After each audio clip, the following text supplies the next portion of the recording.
Rugby League is back. Drum roll, please. You're a true Warriors fan. I have no recollection of that hot take. We don't all have to agree. It's good to be back. It's just a really boring thing. Oh, no. Start winning some games. I think there'll be a lot of changes to the team. I've got them making the 8 for mine. Let's go.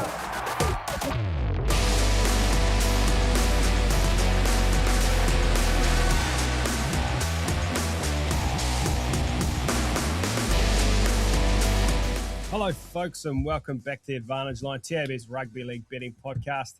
My name is Carl Tiley, joined in studio by the great man, Paul Mawate. Paul, Morning, Carl. no worries this week, mate. No wires, no, but a guaranteed 2 points. It's a tough weekend when there's no Warriors playing. I'll tell you, give you the tip. Joining us this week, another great man. Who was Who it? am I going to go to? Yeah, which one? Nick Tedeschi. Ah, yeah. Welcome in. Wow. Was not expecting that. I like to keep things a little bit spicy here, to keep you guys on your toes. Wow, considering I'm anticipating what's coming up next, it was nice of you to say something nice. And our fourth man in this week, as always, Blake Ashford. How we doing, Ash?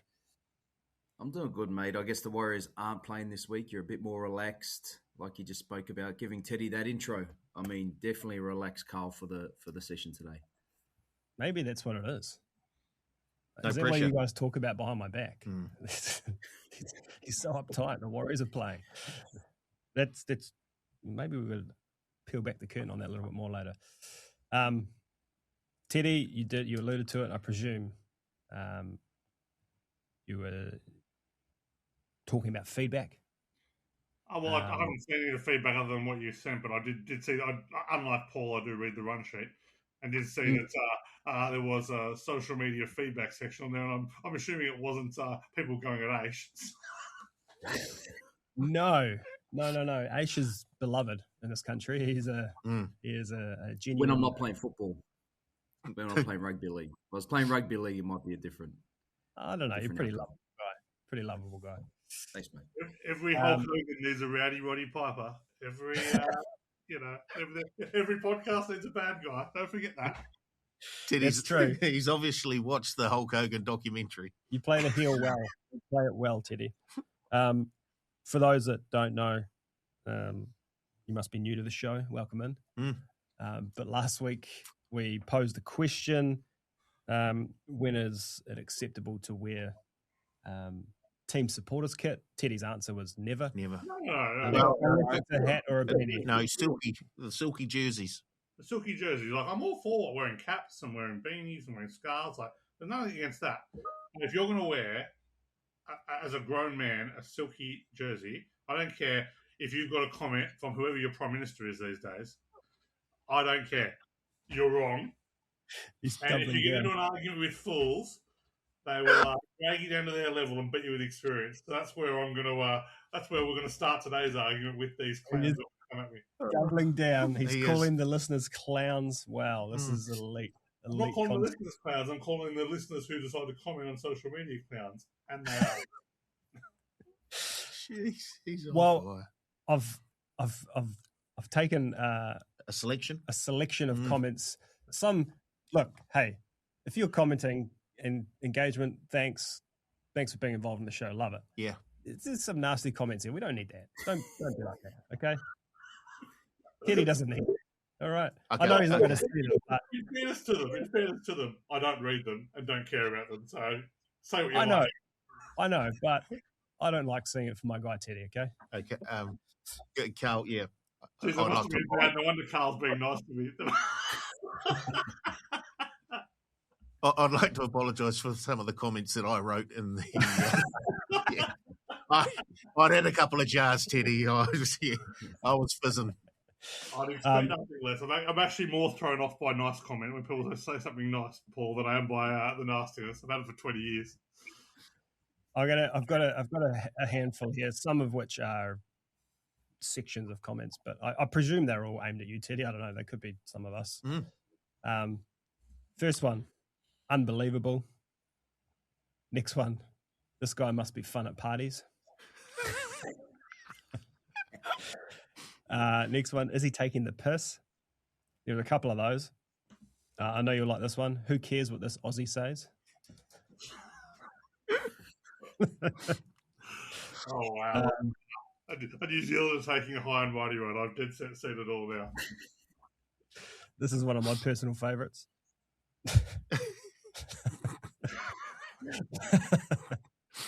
The goof with glasses doesn't even watch footy anyway.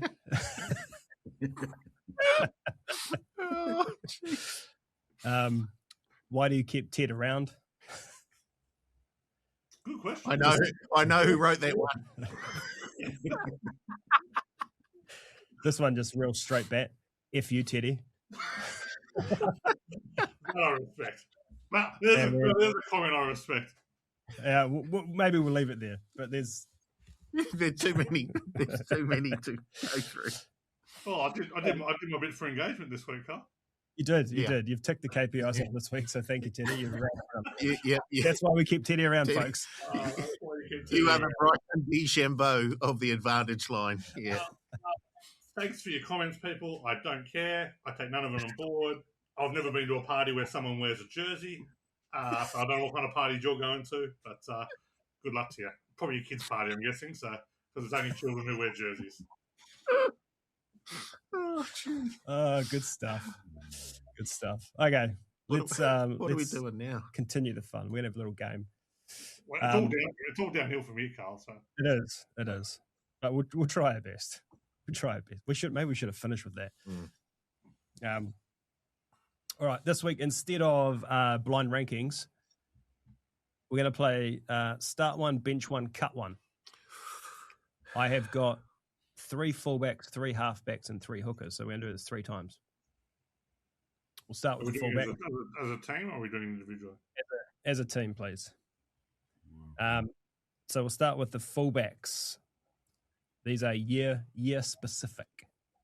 These are Dally M winners in that specific year.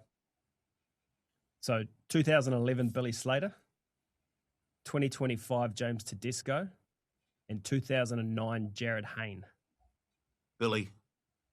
Jared Hayne. Starting Billy. Start one, bench one, cut one. Oh. What do you mean, Billy?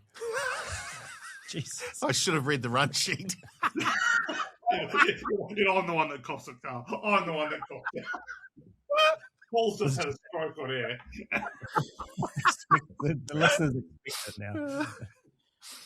I would start Billy, bench. What do you mean bench? Like put him on the bench? Yeah. Yeah, Teddy. Teddy and cut Hayne. Yep, that's me as well. What's cut 2009 Jared Hayne? Hayne playing. He was pretty ordinary for all of you except for like 8 weeks.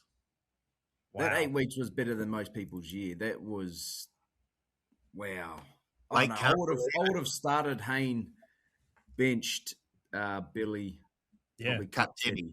Well, I'm assuming this is like we were talking about, like what you would do after you've seen the whole year, right? So like round 1 the next year. Is that how we're playing this? Sure. Well, then I know how the rest of Jared Hayne's career went. So no, this is specific. I still stand by what I'm saying, but yeah, I'll take Aish's point. Like that was as hot as anyone's ever got. But, yeah, took them all the way to the grand final from 8th. That's when it used to have to beat number 1 too, not like 8 beat 5, then go ahead and beat someone like you beat number 1 first week. But hey, I got outvoted, so. Wow, he's not happy about this, is he? That's tough. I'm with you, Blake. Though I would have started. Well, you're not. No, you can't. You don't have a vote. Peak Billy though, like everyone's underestimating peak Billy Slater. Like he was like they were talking about it in Clive Churchill terms, like around that time. So I'm happy. I'm happy with the Billy one. I could cop the Hayne over Teddy because I could cop the Hayne over Teddy. Okay. So we'll go. I don't know where we've landed there. Well, we'll go. We'll start Billy. We'll bench Hayne. We'll cut Teddy. So that Blake's a part of it. Thanks for involving me. That'll make the New Zealanders happy. Okay, halfbacks now. 2013 Cooper Cronk. 2015 Jonathan Thurston. 2024 Jerome Hughes. Thurston, number 1. 18. bench Cronk, 13 Cronk, and cut Hughes. Pat Hughes. Yep. He was very good that year, but it was a pretty weak year for Dally M, I thought. Okay. As good as he was, like, and that's no knock on him. It was like you went Dally M, you're a great player, but yeah. I'm surprised you didn't do SJ's Dally M year. Oh, that's right, he didn't get it. Okay. Wow! Shout out to SJ. Yeah, well, didn't they give it to another New Zealander? Yeah, he's Kiwi now. Yep. All right, last one. Hookers. This one, I feel like might be the tough. Wow. 2017 Cam Smith. 2010 Robbie Farah. Early 2000s Danny Badeiras. I thought we were on this going with 3 Cameron Smith years. It's correct. Yeah. Wow. I could have easily. Start Cam Smith. You can have the other two any way you want. Yeah, Cam Smith. Cam Smith. I thought 2010 Robbie was unbelievable.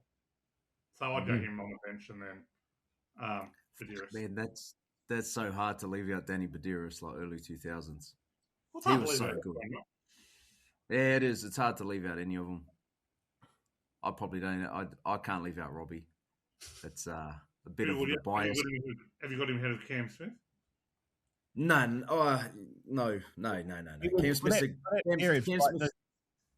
2 or 3 years, like they were neck and neck. I still think, to me, Cam Smith's up there with like the top 3 players to ever play the game, possibly the greatest to ever play the game. So it's hard to put Robbie ahead of him, but yeah.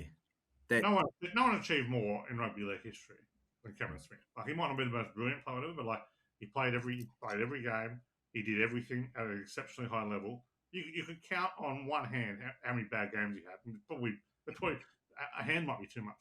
Like, yeah, Cam Smith easy. But Robbie at his best was pretty unbelievable.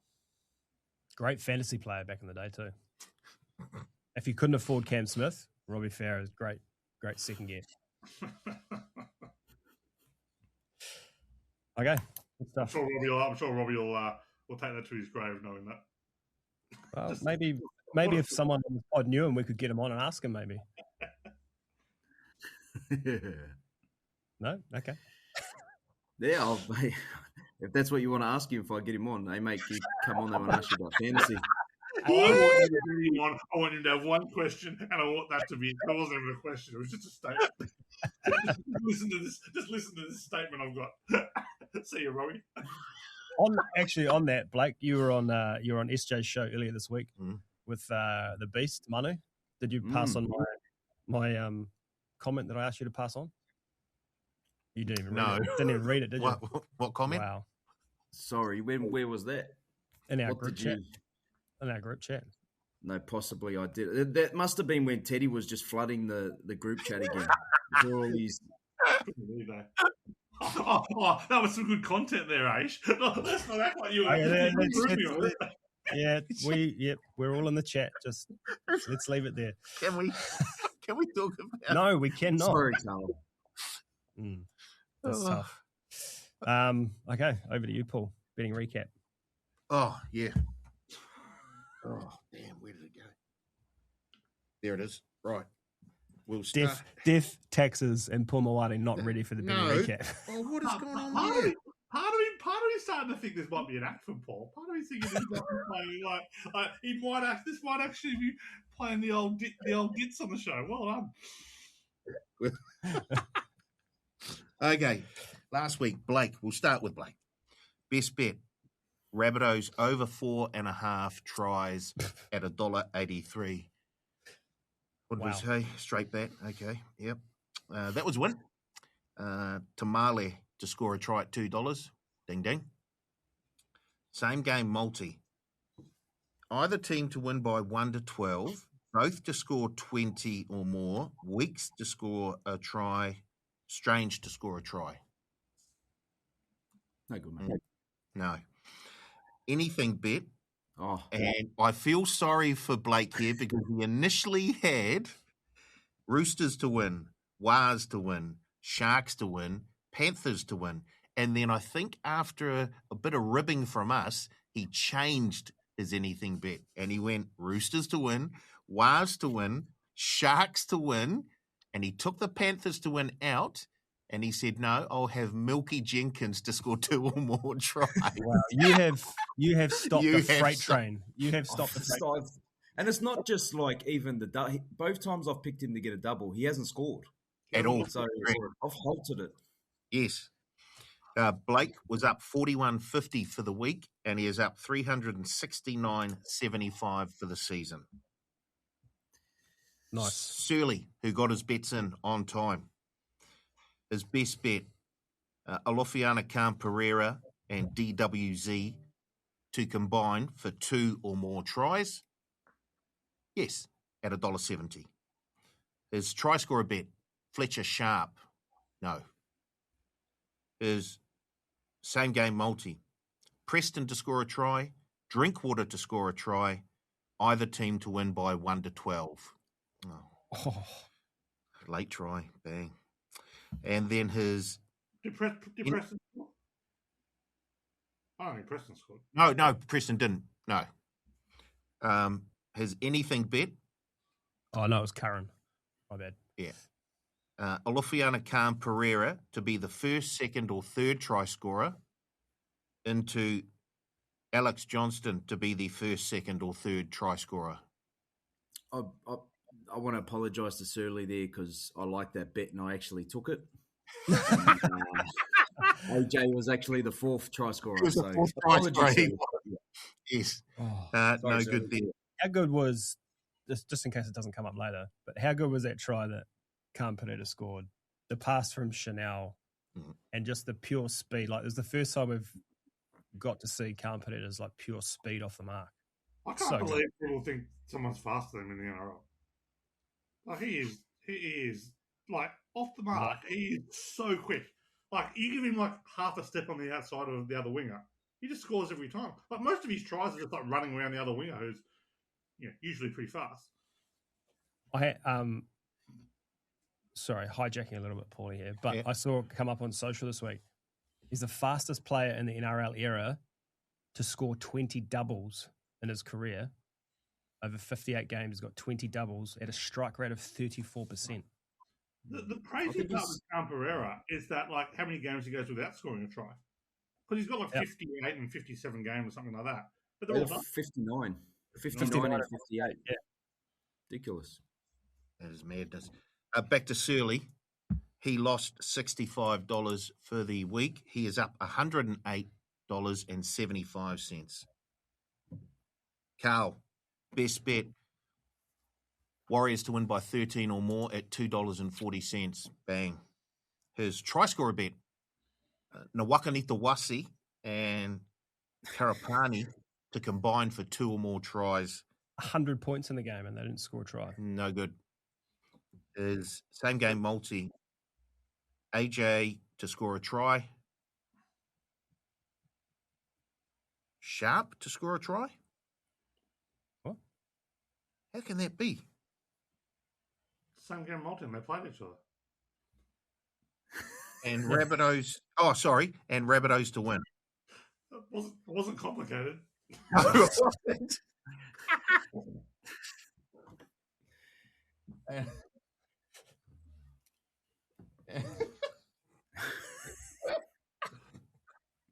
Has anything bet? 61 or more points in the Roosters-Broncos game at $3.40. Oh, thank you, Katoni Staggs. Great punting. Carl was up $55 for the week, and he's up $158 flat for the season. Just want to shout out everyone that's 5 weeks in a row in the positive. 5 weeks in a row. I think I'm on a 5 week in a row streak, but I don't think it's... Oh, Teddy. Teddy's best bet, over 53.5 in the Dolphins Storm game.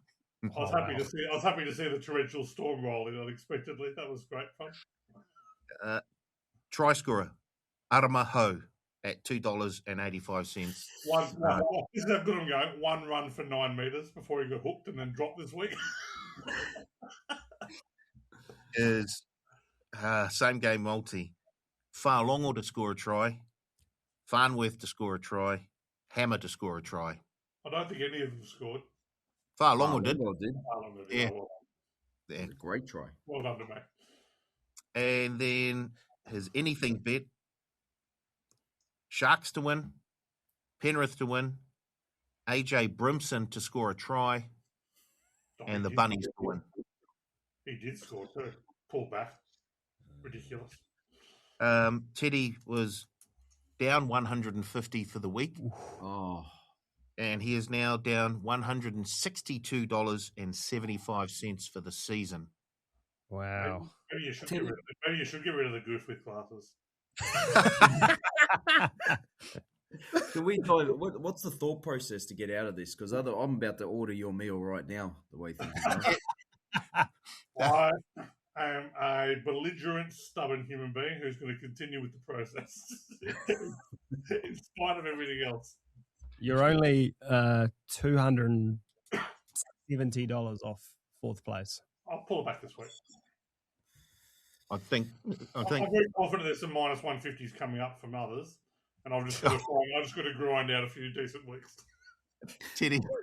Teddy's punishment will be to wear a silky Warriors jersey while watching replays of Sonny Bill Williams rugby union highlights and eating an Indian hot curry. That will be content to watch. I just reckon he'd be the easiest to pick. Like with everyone else, it's hard. What do they watch? What do they not want to watch? With Teddy, I reckon it's an easy mark. Everything's out in public. There's nothing hidden with me. Okay, me. Best bet, Dolphins at $1.65. Tick. Take your straight bet, play it straight through the covers for a 4. Really, it was more a nick to third man for a single. I've scored many a boundary with a nick through third man. Try scorer, Lufiana Khan Pereira to score 2 or more tries at $3.75. Wow. Same game multi, Faimani, Weeks, and AJ Brimson all to score tries.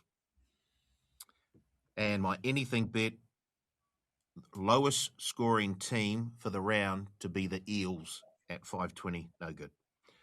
I was up 120 for the week, and I'm up $571.25 for the season. Wow. Oh, yeah. If any number this year signifies that rugby league is completely cast as a game, that number there might be it. Yeah, I can get. What have you done to rugby league PVL? Milani's finding winners. $571. You could just. You can't lose from that. You cannot lose from that. Oh, no. I know what you're trying to do, Teddy. It's not going to work. That's how desperate I am. I'm just trying to work out. I'll say 8, 9. Yeah, we're up over $1,000 flying as a group. As a team, we're flying. As a team, we're flying. This is a team game. Okay, even the goof with glasses will get a run. All right, let's go on to the good, the bad, the ugly. I'll start. Good for me. The Warriors forward pack, and the way they've been playing. I mean, all year, but the last few weeks. Jackson Ford last week, 18 runs, 177 meters, 50 tackles, a try. He's the first prop. He dogged it last week, did he? They're down on his normal numbers, aren't they? normally it's 200 meters. How did he not get a Dally M point? Exactly. Yeah. First prop to record 300 plus tackles and 1,400 plus meters in the first 9 rounds. If he doesn't pick for Origin this year, it's a disgrace. I mean, he's the perfect guy to play on the bench. Yeah. Who can play an edge, play in the middle, fast legs. He's got to be in that Origin side. Yeah, he's solid. The other two I've got here, Aaron Clark, 17 runs, 179 meters, 3 tackle breaks, a try assist. Only played 50 minutes. He has changed the game for the Warriors 2 weeks in a row. He is electric. And then maybe my favorite part of the night, Dimitri Vaimanga, 32 minutes, 9 runs, 91 metres, 4 tackle breaks, 2 off the back fence. Off the back fence. Where he absolutely skittled the Eels' defence. That was maybe the highlight of the match for mine. That was incredible. So good to watch. I'm very happy that all this rubbish talk about the rugby, the kickoff being changed, has gone by the wayside, because that is nothing illegal about it. No one hurt. That is what rugby league is all about: gearing up off the back fence, firing in like it was. I loved it. Everybody loved rugby league loved it. That carry when I think he ran over Dylan Walker, and Walker stayed down for a good couple of seconds. You could see he was just like, "Oh my god, what happened?" Reminded me of Wiki against Sia Soyola in the finals match in 2008. Game, yeah. Well, he did it at kickoff before. It just didn't, and he ran through someone then and found his front, got up, played the ball. I mean, how they went back to him. I was saying it, calling the game. I was like, why would you not kick to the other side? Because there was only 3 forwards in the game, as in props: Dimitri, Fisher Harris, or Jackson Ford, who's a lot lighter. On the bench, there was no Tannerstower Smith, there was no Mitch Barnett. Kick to the smaller guy, let him run. Good to watch. That's my good. Paul? My good was the Sua Fa'alongo try. Well, yeah. You did this last week. Yeah, exactly. And he's done. We just spoke about. Just checking it's not a copy We paste. just spoke about Billy Slater. I tell you, he's not on the same level as Billy Slater yet, but the tries that he is scoring are Billy Slater-esque. That try, the 2 of the most purest individual tries you will ever get to see are the 2 tries that Sua Fa'alongo has scored over the last fortnight. I thought he was, in a losing effort, he is just putting in some absolute diamonds. He's got to score as an individual too, because he hasn't got much around him. No, that's exactly right, Teddy. Yes. Teddy, what do you got? Didn't so much enjoy it, but a little bit of enjoyed it. Reid Marnie showing against the Bulldogs against his former club, played 80 minutes, had an absolutely sensational, a couple of try assists, absolutely tore the Bulldogs to shreds. And when he got forced out because the Bulldogs quote unquote have a ready-made hooker ready to go, and Bailey Hayward has exactly 0 runs, it was embarrassing. It really showed up Gould and Serraldo for the absolute clowns they are. And, Marnie should have been a bit tired with this one, but he would have, any player would have enjoyed that against their old club. But one as bitter and as spiteful and as vindictive as Reid Marnie, who doesn't deserve enough credit for this, but also got into a fight with Marcelo Montoya in the off-season in Las Vegas. Kudos to you, Reid Marnie. He would have enjoyed that immensely. I don't know if you saw, but he also shared, how all the teams on social put up the full-time score with a graphic, and it was like the Bulldogs, tough loss or on to the next or something, and he's shared the Bulldogs post onto his story on Instagram. I love it. Do they play again? Real mark. I like that. I hope so. I don't know. I heard I don't know where I saw it, but apparently Todd Payton went to him and said, got the Dogs this week, how you feeling? He's like, oh, it's just another game. He's like, no, it's not just another game. Get up. Get up for it. I love that from Toddy. The one thing I was surprised at from Reid was how disciplined he was per the game. Winning, and that was more important than kind of getting into everyone. So yeah. Well, Unfortunately, they won't meet again unless they meet in the finals. So they won't meet again. My good this week is Kieran Foran and Manly. Give the men the job. Let's just settle it now. I had my doubts last week because I said they hadn't played anyone. They beat 8th, 12th, 15th, and 17th. Well, they come out, and rightly so. You probably should have won the game. You had chances to win the game against a good Penrith team, but you did it without your halfback. Now, you had a kid playing his first game against a team who's been the most dominant over the last 5 years and all internationals, and he didn't look out of place at all. Wasn't he really good? It was so good.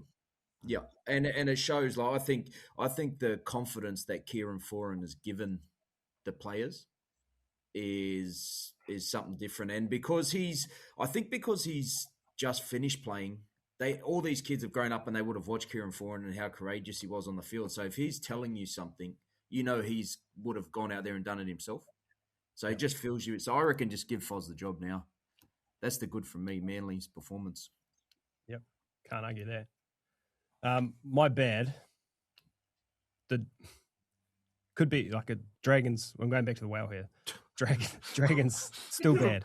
Didn't play last week.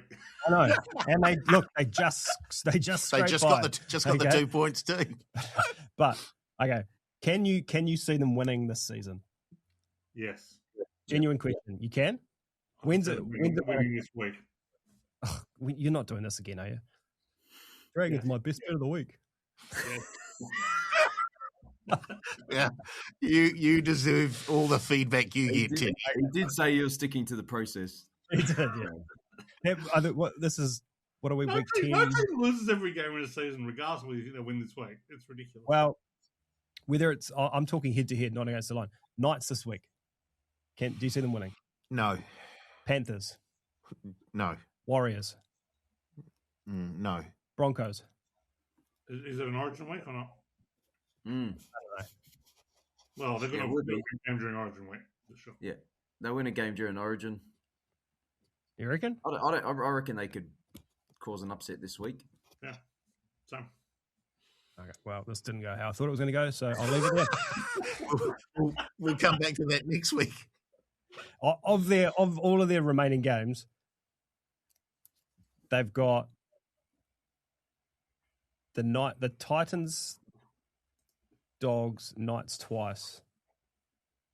Like they'll be lucky to get three wins, 2 wins this year.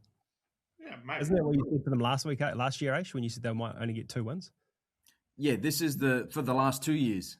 So and then the last 2 years, I tipped Storm to only get a couple as well, and so everything's reversed this year. It's good to see. They've got the Broncos during Origin week, which they will probably not jump favourites, but they'll be very close to jumping favourites. They've got the Knights during Origin, so they'll presumably Knights without Kalen, maybe Bradman Best, possibly a few others. So. Yeah, bit going on. And they've got the Tigers without any Origin players. If Dewey or whatever gets picked for game 3.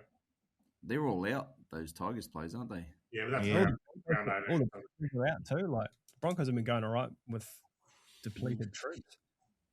I'm struggling to see it. Anyway, Paul? My bad is Katoni Stags.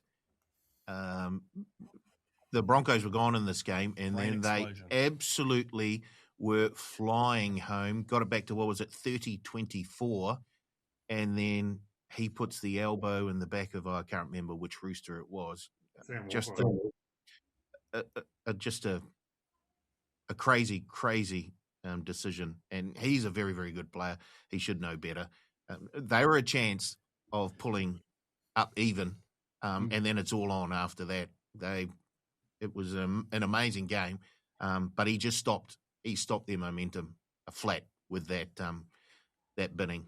It was just a shame because I think we could have seen a grandstand finish in that game, and it deserved it too. Teddy, that was my bad as well. There, so yeah, Teddy.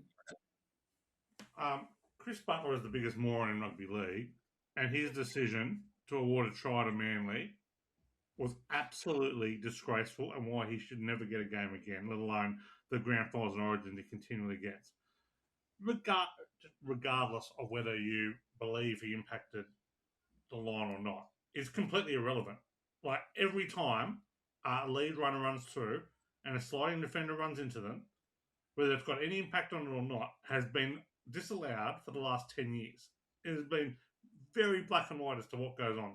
He had 2 lead runners acting like NFL blockers on Nathan Clear, and to say that didn't impact the line, and obviously no one can speak better than Aish, a sliding defender from the inside is going to impact the decisions of the outside men every single time, right? So anyone who watches even an iota of rugby league would know that. Like, this guy is there making decisions on whether a try has been allowed, and has somehow said that didn't impact the line. Absolute clownish behaviour. If there was any accountability in the NRL, he would not get a game again. He has shown himself time and time again to not be able to, one, understand the game, and two, just follow due process. Like, the precedent has been set.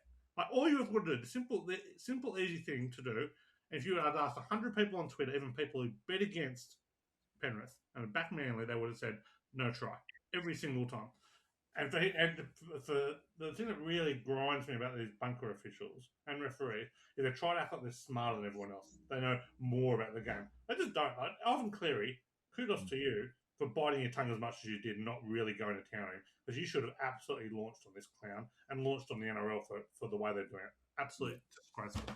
Yeah, it was the worst one I've seen in a while. The only way it's not an obstruction is if he cuts out the fullback and it goes to the outside shoulder, the pass of the defending centre. Yep. That's the only way it would have been, I could see would have been ruled. It went to the fullback. The next natural movement for Cleary was to put pressure on him and release the centre, Yep. which the centre couldn't get released because Cleary was taken out by two players. I don't understand it, to be honest. And then you see, I think the thing, Teddy, is you'll see another obstruction get called in another game that's half as bad, and probably the halfbackers milked it a bit and they will call it. That's probably the worst thing about it. And we've become a bit used to trained up on that in terms of, we've started to accept that these maybe bad obstruction decisions are just accepted because they get rid of the blunders like this. All right, so like we kind of cop that.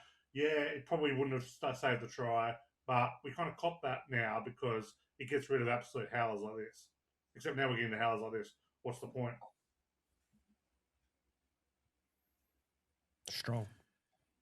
Strong bad. Timestamp for legal on that one. We are looking at about 35 minutes. So. I think it's play on. Ugly. We've just lost another team from the comp. Now makes 6 teams in 2026 that can no longer win the comp, having conceded 50 plus. Boys, can you name the teams?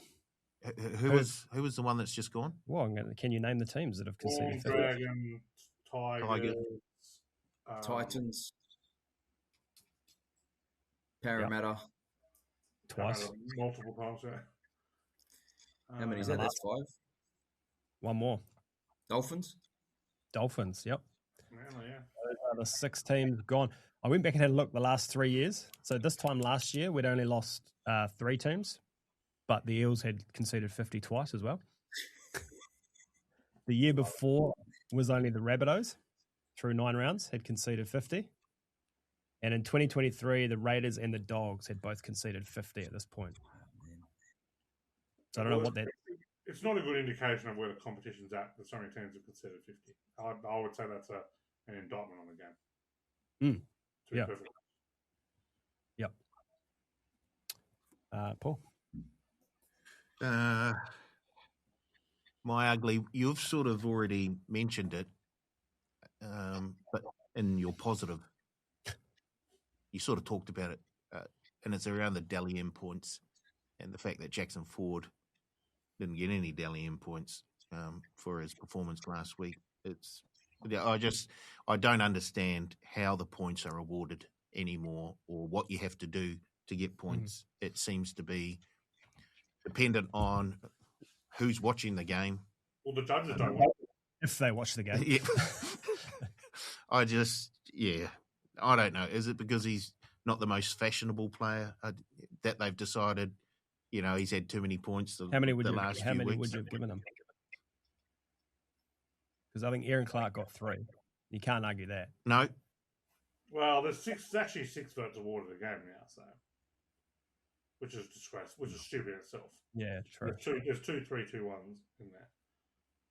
And hard to go past Aaron Hunt. I think Chanel got some as well, didn't he? I thought he was outstanding. Yeah. Roger was good too. Yep. Well, the problem is this has been like I think there's 2 problems you've got here, Paul. There's the current problem with the judges and the opaqueness of the judging process and who's judging, which is a problem. But there's also the more time-honoured problem of, hard-working grinders don't really get included that much in voting. Like that's just always been the case, and that's When was the last hard-working grinder to win a Dally M? I'm not sure they had David Fairley, maybe. Gee, It's hard for a forward to win because, you look at someone like say Sam Burgess who had a bit more profile or get up and go. He never won one. So it's going to be tough for Jack. The last one to win one. I think it's the only running forward to win one. Yeah. In the NRL era. I could be wrong on that, but no, it's been a long time. Teddy, you're ugly. Well, this ugly is a bit what we just saw on the weekend and a bit forecasting for the future, so it's a bit of a double ugly. But Spencer Leniu at the Roosters, 10 minutes, 1 run, 5 metres, completely disinterested in playing the game. And the future ugly is Laurie Daly will still pick him for Origin because Laurie Daly's a clown. And I'm going to get in early on this one. Oh, he's played like 90 minutes this year. He's done absolutely nothing. He showed zero interest in playing. He will 100% be at the Perth Bears or the PNG side, PNG Chiefs sooner rather than later. But, complete lack of interest. But it is easier to escape from what's your most famous prison in New Zealand? I'll give you, I was going to say Goulburn Supermax, but it's easy to escape from whatever New Zealand's most high security prison is than to get out of Laurie Daly's team. He will stick with incumbency 4 years after they've lost. So Spencer Leniu will be back for Origin. Ugly. I think our biggest prison would be Australia. It's not a prison if you all keep coming in voluntarily, Paul. See you in a week, guys. Shout out to Mr. and Mrs. Tiley. Oh, Kim and El just copped one on the drive by there. Moved over here. Collateral damage. Blake, what's your ugly? Just trying to understand the PNG saga. I don't even know if I've got all the facts. So from what I've heard, it's 10 years is untaxed. So I know all the clubs agreed and they got, and you might be able to help with this, Teddy, as well, but all the clubs, I think, agreed, got 4 million, but there's 10 years untaxed. In 2 years, the salary cap goes up again, even more. Like, I don't know what the increase will be. It'll be huge. And then also, I don't think any New Zealand resident can get any untaxed money. So just, I think that once this information starts to hit the public and hit out, now you can start to see why the clubs are blowing up a bit. So let me get this right, Ace. Last week you pitched yourself to go over to PNG and work for them. Yep. You this week realise you're a New Zealand resident and will be taxed, and your position has taken a total turn. How this operates. I still do have an Australian passport, so that will be used when signing. Exactly. Keyword when signing, so hopefully in the next year or two. Might wait till 2028. The salary cap kicks up a bit. But no, I was more worried about the people, the public, their understanding of it and how it can get ugly. Plus the teams. I mean, $4 million is good, but, it's sort of when in the next 5 or 6 years that $4 million is probably spent already by now. That $4 million's gone already. Yeah. This is the problem with clubs, right? $4 million gets waved in front of them. Of course they take it. Then they've done nothing but whinge and bitch since. Like, Phil Gould absolutely would have signed off on that for Canterbury. He's on his show whinging and moaning about the tax breaks. Well, bad luck. You signed off on it. I take the other tack. It's imperative that this is a success. Like, the Australian government's put $800 million into this. This is part of a much broader thing than rugby league in terms of security in the region and keeping China out. This is going to have to be a success, and they're going to make it a success. And I say, well done to them. And they probably should have done more for the Perth Bears because they're in all sorts. Great news for Warriors, though. Like, unlikely to be, not unlikely to be targeted, but less likely to attract go without that. Oh well, there's plenty. You got plenty of Australians on the side. Jackson Ford, where's he off to? Dally M Awards. That was pretty good, eh?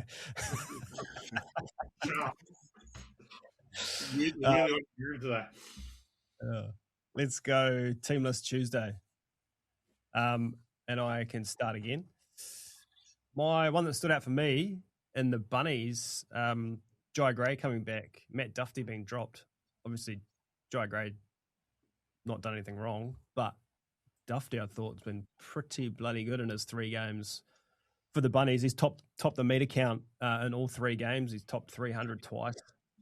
Went back and had a look, and Jai Gray not topped meter count once. I know there's more to a fullback's role than just eating meters, but it seems like it's a pretty important part of the role. Yeah, I didn't like it at all. I thought Duffy had done enough to. I know it's hard to when someone's hurt. They probably should have first crack at it back, but I probably would have looked at maybe moving Jai Gray into the halves. Might be wrong on that one. Not declaring that would work, but they're playing Ashton Ward, who is possibly the only player in the club smaller than Jai Gray. So size obviously got nothing to do with it. But would have tried to work like I think Duffy has been absolutely outstanding. And the thing that works with me with Duffy is his combination with Cody and Latrell on that left side has been A1. Yep. I think the hard thing for probably people choosing the team, or Wayne Bennett, whoever does it, is they weren't going that bad before Jai Gray. No, exactly. Missed. So that's I think leaning in his favour that he was there to start the year. He's the incumbent, and they weren't going bad. If they had been 50%, it might have been something you looked at because they've gone good, Bunnies. But he might still change it too. Well, they have signed him to a long-term deal, Jai Gray, and was kind of, if you remember the R360 was around, they did a good job in signing him. Well, Duffy's signed as a train and trial player at the start of the year, and I assume he's part of the top 30, but he is well down that list. So when you kind of got a close call, you're probably going to go with the guy you're building your future around, right? Yeah, true. What's your shout out, Teddy? Very happy to see Kai Pearce-Paul back for the Tigers. Maybe a week or two quicker than expected, but that edge back rower has had an absolute field day against the Storm on their left-hand side, which is all at sea. Pearce-Paul has been one of the Tigers' best this year. I know no Dewey to kind of get him a good ball, but Pearce-Paul back on the side, I think, is a big plus for the Tigers. Cool. Can I have an out? Does it have to be an in? No, it can be anything. I think Adam Dewey is a huge out for the Tigers. He's been one of the main reasons for their success this season. He's been talked in State of Origin. What happened? I'm just checking. He dropped out a little bit, eh? Did I drop out? Yeah. Very tinny. Because your microphone's not plugged in, you clown. Back to the tinny house. Adam Dewey. Yes, Adam Dewey, huge out for the Tigers. He's been a big part of their success in the early part of the season, talked about in State of Origin circles. I hope he is back very, very soon because his combination with Jerome Luai in the halves and his combination with those edge forwards as well has been sensational. I really like the way he's been playing. It's like he's got a sort of a second wind. He is back to some of the best form of his career. Yep, I've gone this week. I've gone the Broncos winger. I spoke about him a couple of weeks ago, Antonio Verhoeven. Finally gets a start on the wing this week with the Broncos, and I think he can make it his own. He's still young, so I don't expect the world from him, but Christchurch lad, I think he'll come here. I think he'll have a great game as well. He's one to watch, and just one that I've been mentioning for a while, Carl, that I think if he's back, the Dolphins go to a whole nother level. Jeremy Marshall-King and Cody Nikorima in the extended bench. So Jeremy Marshall-King back, I think the Dolphins are ready to make a move. With that Verhoeven as well, he's going to get a chance because after the Dean Mariner thing last week, which escalated very quickly, you'd think he'd be out a while too. So he's going to get a chance on that side. Mm. Did you do a play, Teddy? I did KPP. Oh, you did. Yes, sorry. Obviously memorable. You down with KPP? Yeah, you know me. The second stroke you've had on this That podcast. was cool. Okay. Stat chat. Let's keep the same order here. I'll go the Cronulla Bunnies game. each of the last 5 matches, Cronulla's each of the last 5 matches have gone over the total points mark. Sharks have conceded 20 plus in 6 of their 8 so far this year. Bunnies 20 plus in 5 of their 8. And the Bunnies have scored 30 plus in 5 straight. I reckon there's going to be points galore in this one. My stuff on that one, Souths have covered 13 of their last 16 at a core. Nice. Oh. My one is the Roosters up against the Titans. The Roosters have won, I think, 10 of the last 11 of the last 12. And 3 of the last 4 wins have been by big margins. So they are they punch down on the Titans big time. The Roosters. Are you just making this up and hoping it's right? Yelling numbers. I'm waiting for Teddy to come back and go, that ain't right. Well, I wasn't sure. I can't really dispute because I wasn't exactly sure what you were saying. It was very unclear as to what was going on. I got the feeling that the Roosters have won big lately. Wasn't really sure what defines big or anything like that. But 18 or more. 3 of their last 4 wins over the Titans have been by 18 or more. Oh, against the Titans, well, you didn't mention against the Titans. You just said 3 of their last 4, full stop. So, yes, they've covered 3 of their last 4 against the Titans.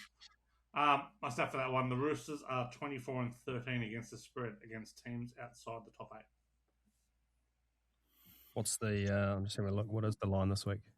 18.5 now. Oh, there we go. Wowee. I've got a little niche here. I think the referees have big influence on the games at the moment, definitely. So I've gone around into the Panthers-Raiders game, Ashley Klein refereeing. Panthers have won all 3 with Klein this year. The Raiders have lost all 3 with Ashley Klein. And the Panthers, they did it in big fashion too. They beat Storm, they beat Brisbane, and they beat the Sharks. And the for and against is those 3 over those 3 games was 102 points scored against 16 against. So I think this could be a job down in Canberra, that Penrith, with Ashley Klein on their side. Shout out to weekly article on TV New Zealand, NRL stats that matter. Ref stats that matter. Dive into all that. My stat from that one, Penrith's cover rate drops from 58% to 44% when Mitch Kenny is out. A few other ones for the week. Dolphins. The Bulldogs have failed to cover 5 straight off a loss of 16 plus.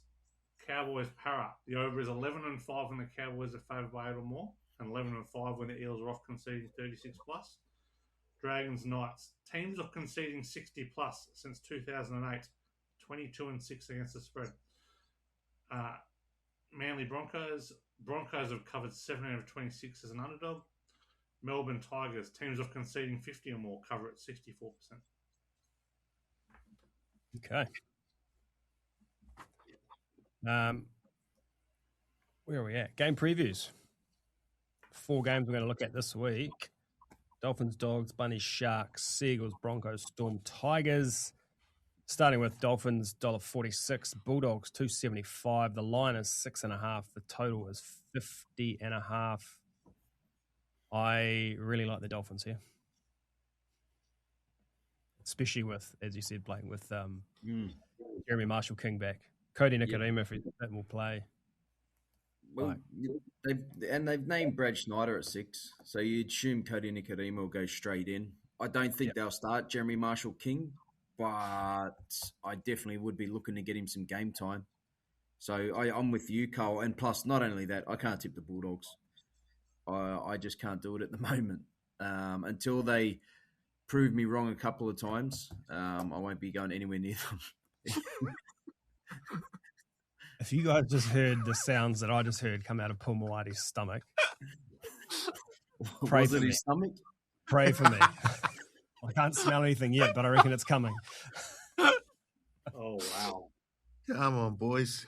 I've got headphones on too. Getting close to lunchtime. Wow. Sorry, Blake. You're all right, mate. I'm finished. So Paul by the sounds of it. What do you like in this game? No, go Teddy. Go Teddy. Go Teddy. Yeah. This game was one of the hard games to pick with the line. I think Dolphins probably win it.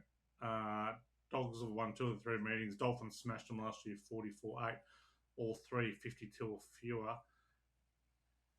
Dolphins 7th in defence, 11th in scoring this year. Dogs 8th in defence, 16th in scoring. But Dogs have conceded 28 plus in 4 of their last 5. Concerned with the Dolphins here, they've covered just 2 of 7 at Suncorp, 12 of 28 when favoured. Don't back up a big win either, 5 of 14 of a win of 18 plus. Dogs 13-8 against the spread in a state, but they've lost far to cover 5 straight off 16 plus. 1 and 4 against the spread when the total is 50 or more. So the game style just the way the game's been played just doesn't suit the Dogs at all at the moment. Probably have a lean towards the under here, but no strong view. But 6.5 is a big line. I don't know if I'd be rushing into taking the -6. I think Dolphins probably win, but if I'm having a bet in this game, which I will, under. Okay, Paul? Everything here, almost everything, points towards a Dolphins win. And that's why I like the Dogs here. I think this Dogs team is the sort of team that will bounce, jump up, and win when you least expect them to. And I think this is a game that they are going to do it. I'm quite happy to take the +6.5. I'm also happy to take the Dogs at 275 to win the game. Look, the stats, most of them point towards a Dolphins win. I'm looking at this game and I'm seeing a Dog bounce back. That's what I'm seeing this Thursday night. So that's I don't have stats to back it up, but this is I'm going with my gut. You just heard my gut. I'm going with my gut, yeah, and I'm going with the Dogs win. So you're predicting it's going to be 10-8. I don't think it'll be 10-8, but I do think it'll be a low-scoring, tight game. Might be one of those ones where I think Blake loves to take the either team 1-12. I'm just going to go with the Dogs. Okay. Next one, Bunnies $1.65, Sharks $2.25. The line is 3.5. The total 53.5. Have a listen to this. There's some try scorers in this game. AJ 7 in his last 5. Latrell 8 in his last 5. KL Idol 8 in his last 5 with back-to-back hat tricks. Tallis Duncan 5 in his last 5 with a hat trick. There's Teague Wilton got a hat trick last week. Tries everywhere. I cannot see the way the Sharks played last week, scoring 50. The way the Bunnies are playing, they 38 and a loss. Just points everywhere. Teddy's probably about to tell me why it's going to go unders and be a 5-6 game, but yeah, best bet of the game, the under 53.5. Unbelievable. 5 of the last 6 between these two are 45 or fewer. Unders 4 of the last 5. South absolutely talked up because of their attack, but they're also the 6th rated defence in the comp this year as well. Obviously, last week didn't mean much, but I would say one thing Joy Gray will add that Matt Duffy didn't is organisation and defence. He's pretty well renowned for that, Joy Gray. A few big under angles here. 36 down to 36 and 19 when South play in New South Wales. 27 and 17 when they play a top 8 team. 11 and 5 when the Sharks are off conceding 10 or fewer. 33 and 20 when the Sharks are on the road. So, look, on the under in this one, probably a slight lean South. I think South's are a better team. South have got a great record at the core too, 13 and 3 against the spread. Their last 16 at the core. And the worry with the Sharks, 9 and 18 against the spread against top 4 teams. 7 and 14 against the spread off a win of 20 or more. So don't hold form, don't play good teams well. So back in the under, back in South. If you're reading into last week's game against the Tigers and tipping Sharks on that, I'm sorry, because it's been said they're flat track bullies. Like we sat here last week and said there was no Uppy, no Jareen Buller, no KPP. Then they lose Samuel Afinu. Then they lose Adam Dewey. Yep. And it was even, for most of it. And then Adam Dewey got to pop his shoulder scoring that try. Like, I still have no faith in this Cronulla Sharks team. I do not think they're a top 8 team. If they sneak in, good on them. But I think the Bunnies really put them to the sword this week. I think the Bunnies can run up a score. I love South Sydney. I love the way Latrell's playing. All in the bunnies. Latrell What'd you on say, Talakai Timmy? as well is an unfair matchup for Talakai. Like, his lack of lateral movement's really going to hurt. What'd you say about the Bunnies' defense? Ranked 6th in defense this year. That's probably not a great competition overall. No, They've it's leaked. no one's defending well other than Penrith. No, because they've let in 20 plus on six of their 8. Yeah, 20. If you can concede 20 in a game, that is absolutely has you about the third best defensive team. So I agree with you completely. The days of conceding 11, 12 a game are long gone if you're not Penrith. Or the Warriors. What are the Warriors conceding again? I don't know. Let's not go there. I'll tell you what, Teddy's going to tell us soon. What do you like in this game? I agree with Blake. I love the Bunnies here. Yeah. I'm happy to take them to win the game. I'm happy to take them minus the points. Happy to take them 13 and over. I think they do a job on the Sharkies here. You stay, Blake. Warriors one of 2 teams to concede fewer than 20 points a game on average. Nice one. There we go. Blake, can you stay away from AJ and Latrell this week, please? Won't touch them at all. Milky to score a double. Next one, Seagulls $1.68, Broncos $2.20. The line 2.5, the total 51.5. I don't really know which way it's going to go. I feel like the Broncos are a bet here, but I'm not sure.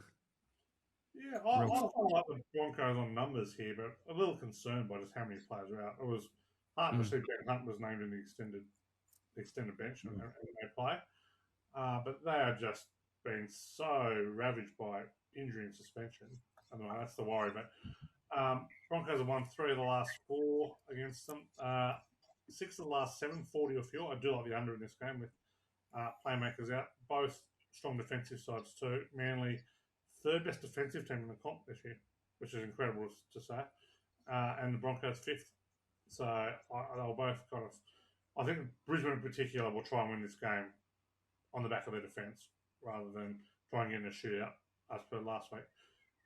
Broncos covered 17 of 26 as an underdog, 13 of 19 night games, cover at 60% interstate. Manly, 17 and 24 against the spread as a favourite. So we'll be on the Broncos plus 2.5 small and the under 50.5. Their under is 29 and 22 when the Broncos are off scoring 24 plus, 26 and 19 when Manly play at Brookie at night. So I will be on the under, probably more confident in the Broncos, but also have something on Brisbane. Cool. Yep, I also like the unders in this game. Very, very tough to pick a winner for mine with the amount of outs, and we may see a late inclusion here or there. But if I had to pick a winner, I'd probably lean slightly towards Manly just with the way that they've gone under Foz since he's been taken over the reins. I do like the way that they are playing at the moment, but yeah, I see not too many points scored in this game. It is hard to pick this winner because I just wrapped Foz before. I just got a feeling and Teddy, you've got the stats. I heard you say it when Reece Walsh was out for those 3 or 4 weeks. When he plays, the Broncos are a completely different team. Even the other night against the Roosters, when he started to go, like the Broncos look good. So, I mean, I can see the Broncos winning this game, but it wouldn't surprise me if Manly win in a close one. Like it's this is the ultimate fence sit for me. I have no idea what way this is gonna play out. Okay, and the last one, Storm $1.55, the Tigers $2.45, the line 5.5, the total 54.5. Just like it's been said a couple of times, I've got a feeling in this game. I've got a feeling this is the bounce back game for the Storm. I don't know why. There is nothing to suggest that it is, but I could see the Storm running up a number. Yeah, this is a really, really difficult one. They've lost 7 straight, and the Craig Bellamy news last week is obviously having a big impact on them. That's obviously bigger than rugby league, incredibly very sad. But even Frank Benisi going to the press conference afterwards, like, it just says that everyone's saying the right things, everyone's committed to it. But there's just in nearly 40 years of following rugby league, I've never seen a more star-crossed side than a guy who had a player in a coma for 2 weeks, a player have a stroke, and the head coach get diagnosed. The greatest head coach history get diagnosed with a neurodegenerative disorder. Like that's you can watch 100 years of rugby league and not see that happen to a team again. So,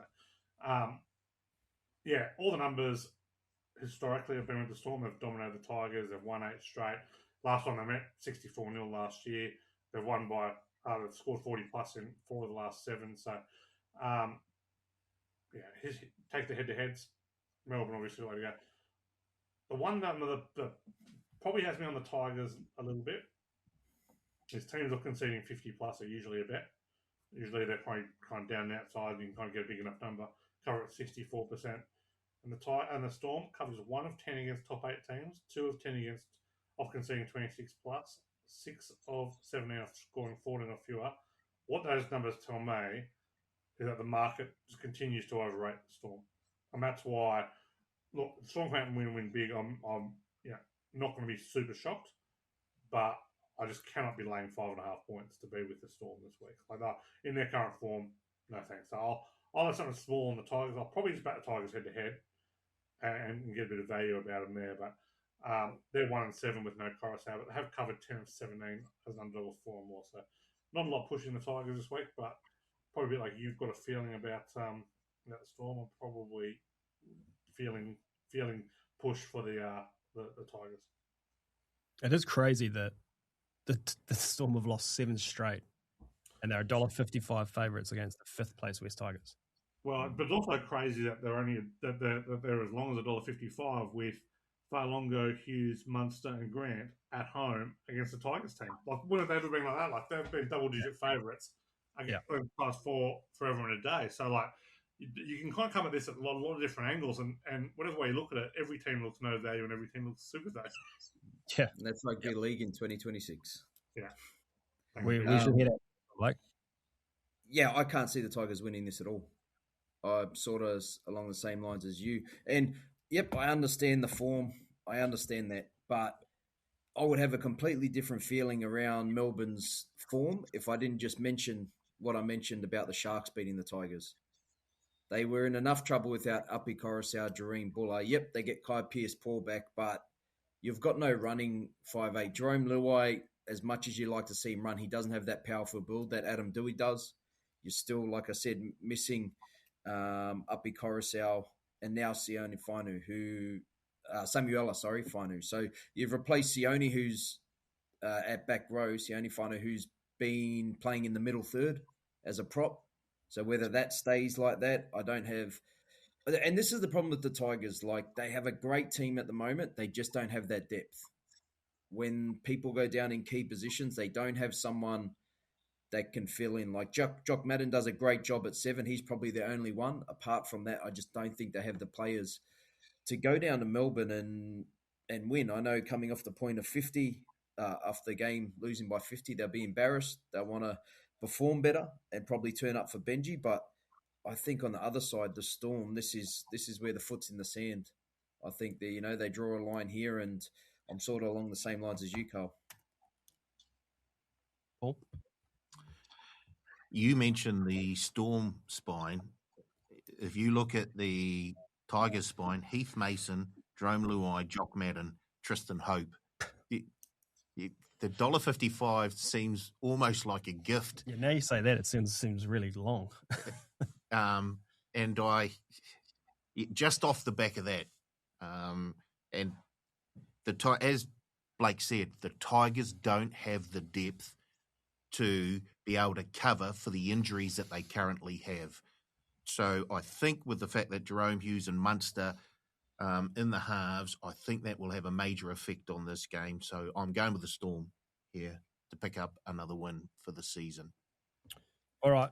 Good stuff. Let's get to some betting and wrap this up because we are dragging on. Yep. Surly, believe it or not, has sent his bets in, so Well, I hey. will read his out first. This will be funny because the Warriors bye this week. I know it's AKP Dallin combo's been there for the last 4 weeks. So. Yeah. Best bet, Bunnies, Sharks, either team, 12 or less, $1.78. Oh, no. 12.5 or less, sorry. Try scorer, Jack Bostock, $2.10. Same game multi. Purdue, Lukey, Cowboys to win at $5.27. And anything else, short-priced shoe-ins, he's coined it. Finns, Roosters, Cows, Knights, Storm, Penrith, all head-to-head, $6.25.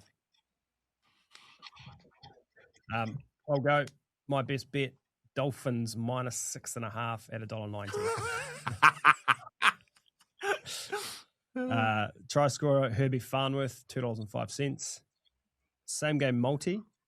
Melbourne Storm 13+, and Jerome Hughes to score at $5.98. Hughes has scored 5 in his last 6 against Tigers. And anything else, 61 or more points in the Bunnies Sharks game at $2.90. Paul? My best bet, and I was tempted to take the Bulldogs at $2.75. I haven't, though. I've gone with Rabbitohs to win by 13 or more at $3.10. Ooh. My try scorer bet, Will Warbrick to be the first, second, or third try scorer at $3.70. My same game multi, Cowboys -10.5, Jackson Purdue to score a try, and the Fox to score a try, $5.17. And my anything bet, the Knights to score 41 or more points at $3.80. Wow. How much do you reckon that would have been paying last year? you could have written your own ticket. It's amazing. Blake? My best bet is the Bunnies -5.5 at $2. Try scorer Sammy Walker, $2.55. Same game multi, Lehigh Hopawate, Hamole Olakwatu, and Antonio Verhoeven to score, $7.36. And my anything else bet, hurts me to say it, but I got to do it. Lowest scoring team this week, the Tigers, $10.50. Wow. Bring us home, Ted. Best bet, Dragons, +9.5. Clip it. Goof with glasses, Dragons +9.5. Try, Kai Pierce Paul, $3.15. Same game multi, over 55.5, North Queensland win. Braden Burns try, Scott Drinkwater try, Jackson Purdue try, $7.25. Any other? An unders treble, under 50.5 Dolphins Dogs, under 53.5 South Sharks, under 51.5 Manly Broncos, $6.85. Oof, the Undertaker. He's coming for that. He's coming for Surly in 1 week. He's trying his hardest. Yeah, 2000. I was in a moment of panic after I realised I was down 150 for last week. I thought maybe I'll just name the Dragons head-to-head as my best bet of the week. Oh, gee, he's scared of that silky jersey. I'm a week away from the try bets being first try scorers. That's where we're at, right? All right, good stuff, fellas. Thank you very much. Thank you to the listeners, to the watchers. We'll be back next week to do it all again on the Advantage Line.